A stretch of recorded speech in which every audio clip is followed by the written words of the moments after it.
Hello lovely souls, कैसे हैं आप लोग। ये वीडियो मैं बना रही हूँ अपने यूनियन के पार्ट 3 में। इसमें मैं बताऊँगी कि जब हमारी शादी होने वाली थी तब उस टाइम पे क्या क्या हुआ। हम यूनियन में आ गए, आपको आगे की स्टोरी तो मैंने बता दी। फिर उसके बाद मैंने अपने आप को बैलेंस रखना सीखा और अपनी ही लाइफ पे फोकस रही, बिना किसी की परवाह किए सिर्फ अपने आप के ऊपर काम मैं करती रहती थी। क्या होगा नहीं होगा इसको बिना सोचे। डीएम का फ़ोन आया नहीं आया, हम यूनियन में थे तभी भी हमारी कुछ इतनी अच्छी बात नहीं होती थी, क्योंकि वो अपने कर्मा में पूरे बिज़ी हुआ करते थे, अपने घर के कर्मा में। उनकी रिस्पॉन्सिबिलिटी थी, मैं भी उन्हें डिस्टर्ब नहीं करती थी। तो अब धीरे धीरे क्या हुआ कि हमारी शादी का टाइम आने लग गया, हमारी शादी फिक्स हो गई। तो सबसे पहले तो ऐसे हुआ कि उनके घर वाले मान ही नहीं रहे थे। फिर उन्होंने कन्विंस किया, फिर उन्होंने मुझे बोला कि नहीं मान रहे, तो मैंने बोला ठीक है कोई बात नहीं। मैंने सोचा सरेंडर करते, जो होना होगा वो तो हो गई, इसके लिए इतना टेंशन क्यों लेना। तो फिर मैंने छोड़ दिया। फिर उनको लगा कि उन्होंने अपनी तरफ से एफ़र्ट दिया और घर वाले मेरे घर आए, मुझे देखा और मुझे एक बार में ही पसंद कर लिए। फिर उसके बाद हमारी कहानी, हमारी शादी की डेट 1-2 दिन में फ़िक्स हो गई। लेकिन हमारी शादी तक ऐसा हुआ कि मेरे डीएम का एक्सीडेंट हो गया। शादी के ठीक 20 दिन पहले उनके पैर में चोट आई कि वो चल ही नहीं सकते थे। मतलब उन्हें बेड रेस्ट बोल दिया था डॉक्टर ने, लेकिन उन्होंने बोला, वो किसी और स्टेट में रहते हैं, मैं किसी और स्टेट में रहती हूँ, तो डॉक्टर ने उन्हें मना किया था चलने से। लेकिन वो नहीं चाहते थे कि हमारी एक बार शादी ऑलरेडी पोस्टपोन हो चुकी थी, तो वो नहीं चाहते थे कि दोबारा हो, क्योंकि मेरे घर पे भी कुछ डिलीवरी की चीज़ें चल रही थी मेरे भाभी से रिलेटेड। तो इसलिए एक बार शादी की डेट पोस्टपोन हो गई, क्योंकि मेरे घर वालों को लगा कि पता नहीं कौन है ये, कैसा होगा, थोड़ा इंक्वायरी कर लेते। तो मेरे घर वालों को मेरे डीएम कुछ ख़ास पसंद नहीं थे, लेकिन मैंने भी कोई ज़िद नहीं की। मैंने बोला कि आपको जैसा लगता है वैसा आप कर लीजिए, ऐसा बोला। हमारी शादी एक अरेंज मैरिज की ही तरह हुई है। उन्होंने अपने घर पे बात की और जैसे अरेंज मैरिज में रिश्ता आता है वैसे ही रिश्ता आया। बस ये था कि हाँ, हम दोनों एक दूसरे को जानते थे, एक गैप आ गया था, उसके बाद छोड़ दिया था दोनों ने सब कुछ, और फिर उसके बाद फिर से यूनियन में आके हमारी शादी हुई। तो एक बार हमारी शादी पोस्टपोन हो चुकी थी ऑलरेडी। अब पैर की प्रॉब्लम की वजह से दोबारा पोस्टपोन नहीं करना चाहते थे डीएम। तो उन्होंने ये डिसीज़न लिया कि चाहे मेरा पैर अच्छा रहे या ना रहे, मैं ट्रैवल करके आऊँगा और अपनी शादी होगी।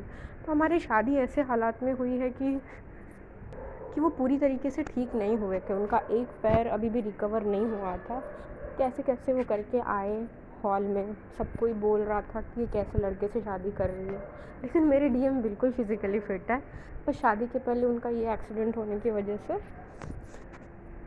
ऐसा दिख रहा था। तो पूरी ऑडियंस को ये चीज़ दिखाई दी कि ये क्या हो रहा है, लेकिन मुझे कुछ ख़ास फ़र्क नहीं पड़ता था। लेकिन मेरी फैमिली वालों को भी काफ़ी ये था कि ऐसा कैसे हो गया, ये कैसी चीज़ हो गई, ऐसा तो हमने सोचा नहीं था। मैंने भी उन्हें समझाया कि आप ये सब बातों पे ध्यान मत दीजिए। मेरे अंदर एक अलग सी चीज़ आ गई थी, ना मुझे खुशी हो रही थी, ना मुझे किसी बात का दुख हो रहा था। अगर मेरे घर वाले बोलते थे कि पोस्टपोन करना है तो मैं उसके लिए भी तैयार थी, अगर वो बोलते थे शादी करना है तो मैं उसके लिए भी तैयार थी। मैं हर चीज़ के लिए रेडी थी।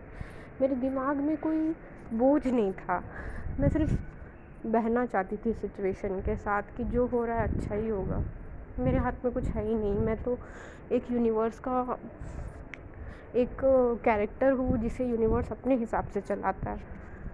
तो ये सोच के मैंने सोचना ही बंद कर दिया था। फिर हमारी शादी हुई। शादी के बाद 1-2 मंथ मैं अपने ससुराल में रही और उसके बाद अभी हम लोग दूसरे सिटी में रहते हैं। अभी हम लोग हैदराबाद में रहते हैं, क्योंकि मेरी डीएम की जॉब वहीं पे है।